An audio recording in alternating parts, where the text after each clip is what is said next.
नमस्कार, मी पूजा. आपल्या सगळ्यांचं स्वागत आहे आपल्या चॅनलवरती. खरं तर आजची सगळ्यात मोठी घडामोड जी आज घडली ती म्हणजे शिवसेना उद्धव बाळासाहेब ठाकरे गटाचे पक्षप्रमुख उद्धव ठाकरे जे आहेत ते स्वतः आज सांगोला मतदारसंघात आले होते. त्याचं कारणही तसंच आहे. प्रचारासाठी ते या ठिकाणी आले होते. खरं तर सांगोला मतदारसंघ जो आहे तो उमेदवारी जाहीर झाल्यापासूनच खऱ्या अर्थानं जास्त चर्चेत आला. त्याचं कारणही तसंच आहे. सांगोला मतदारसंघात आपल्याला तिरंगी लढत जी आहे ती पाहायला मिळणार आहे. महायुतीकडून जे तिथले आधीचे स्टँडिंग आमदार आहेत शहाजीबापू पाटील यांना परत एकदा उमेदवारी मिळाली. त्याचबरोबर महाविकास आघाडीकडून आधी शेकापचे डॉक्टर बाबासाहेब देशमुख यांना उमेदवारी जाहीर झाली मित्रपक्ष म्हणून. त्यानंतर दीपकआबा साळुंखे पाटील जे आहेत त्यांना सुद्धा मशालीकडून म्हणजेच शिवसेना उद्धव ठाकरे गटाकडून उमेदवारी जी आहे ती जाहीर झाली. मात्र या सगळ्या गोष्टीवरून महाविकास आघाडीमध्ये बिघाडी झाल्याचं जे चित्र आहे ते सांगोला मतदारसंघात पाहायला मिळालं. खरं तर दीपकआबा साळुंखे पाटील जे आहेत त्यांनी काही दिवसांपूर्वीच शिवसेना उद्धव ठाकरे गटामध्ये प्रवेश केला होता आणि त्यानंतर त्यांना उमेदवारी जी आहे ती मिळाली होती. खरं तर आता ही जी लढत आहे ती तिरंगी होणार आहे आणि चुरशीची होणार आहे. मात्र आजच्या सभेत नेमकं काय घडलं किंवा काय सांगितलं गेलं, काय भाषणातले महत्वाचे मुद्दे तेच आपण आजच्या या व्हिडिओमध्ये डिस्कस करणार आहे.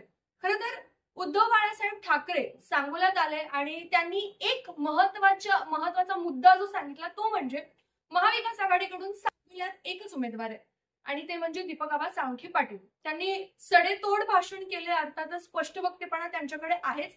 तर या सगळ्या गोष्टीमुळं शेकाप आणि जे काही शिवसेना उद्धव बाळासाहेब ठाकरे गट आहे त्याच्यामध्ये महाविकास आघाडीकडून त्यांचा जो पाठिंबा आहे तो दीपकआबा साळुंखे पाटील यांना असणार आहे हे यातून स्पष्ट झालं. खरं तर आणखीन एक महत्वाचा मुद्दा त्यांनी आजच्या या सभेतून मांडला आणि तो मुद्दा म्हणजे मला मुख्यमंत्री पदाची स्वप्न पडत नाही. म्हणजे हा सगळा जो अट्टहास किंवा आटापिटा आपण जो म्हणतोय तो मुख्यमंत्री पदासाठी अर्थातच नाहीये. हे सुद्धा चित्र जे आहे ते आजच्या सभेतून स्पष्ट झाले. आता उद्धव बाळासाहेब ठाकरे बोलण्यापूर्वी जेव्हा दीपकआबा साळुंखे पाटील यांनी भाषण केलं तेव्हा त्यांनी एक मुद्दा मांडला होता की सांगोल्यातील जी मुलं आहेत त्यांना मुली मिळत नाहीत लग्नासाठी.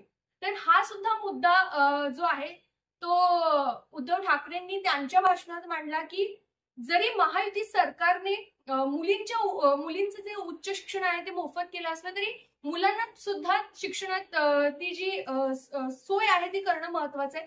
त्यांना सुद्धा कुठेतरी हा फायदा झाला पाहिजे. तर ही गोष्ट त्यांनी प्रामुख्याने या ठिकाणी मांडली सभेमधून. महायुती सरकारवर भरभरून टीका ज्या आहेत त्या केल्या गेल्या, अगदी सडेतोड टीका केल्या गेल्या, हे सुद्धा महत्वाचं आहे. आणि त्यातल्या त्यात मोदी आणि अमित शहा हे मेन टार्गेट होते त्यांच्या भाषणाचे.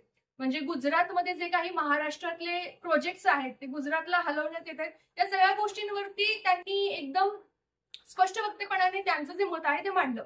अर्थातच यामध्ये गद्दारांनाही त्यांनी सोडलेलं नाहीये. शिंदेना मिंदे असं उल्लेख करत त्यांनी त्यांच्यावर सुद्धा टीका केलेल्या आहेत, अनेक टोमणे मारलेले आहेत. आणि या सगळ्या प्रकरणात जी गाडी आपल्याला निवडणुकीच्या काही दिवसांपूर्वी 5 कोटी जे एक गाडी सापडली होती त्याचा सुद्धा मुद्दा त्यांनी मांडायला विसरले नाहीयेत. हे सुद्धा तितकंच महत्वाचं आहे. त्याचबरोबर आजच्या सभेमध्ये छत्रपती शिवाजी महाराजांचे जे मंदिर आहे जो मुद्दा त्यांनी उपस्थित केला त्याच्याबद्दलही ते बोलले. खरं तर महायुती सरकारने जो लाडकी बहीण योजना ही जी योजना आहे ती अंमलात आणली त्याच्याविषयी ते बोलायला विसरले नाहीत. त्यांनी महिलांना प्रश्न विचारला की 1500 रुपयांमध्ये तुमचा घरचा जो खर्च आहे जो बाजार आहे तो भागतो का, या सगळ्या गोष्टी. आणि त्यांनी एक आश्वासने सुद्धा दिली की जर त्यांचं सरकार सत्तेत आलं तर 5 ज्या अत्यावश्यक गोष्टी आहेत त्यांचं जे दर आहे ते स्टेबल राहणार आहे. तर ही सुद्धा एक महत्वाचं आश्वासन जे आहे ते त्यांनी या सभेच्या माध्यमातून दिलेलं आहे. खरं तर या सगळ्या गोष्टीतून एक गोष्ट स्पष्ट झाली की महाविकास आघाडीचा पाठिंबा जो आहे किंवा जो खरा उमेदवार आहे तो दीपकआबा साळुंखे पाटीलच राहणार आहे. मात्र ही जी लढत आहे ती चुरशीची होत जाणार आहे. अगदी 20 तारखेला मतदान आहे, 23 तारखेला जेव्हा निकाल आपल्या हाती येईल तेव्हाच हे जे चित्र आहे ते पूर्णपणे स्पष्ट होईल. मात्र तोपर्यंत ही निवडणूक जी आहे ती अधिक रंगतदार होत जाणार आहे हे मात्र नक्की आहे. तर अशाच अपडेटसाठी पाहत राहा एबी मराठी न्यूज.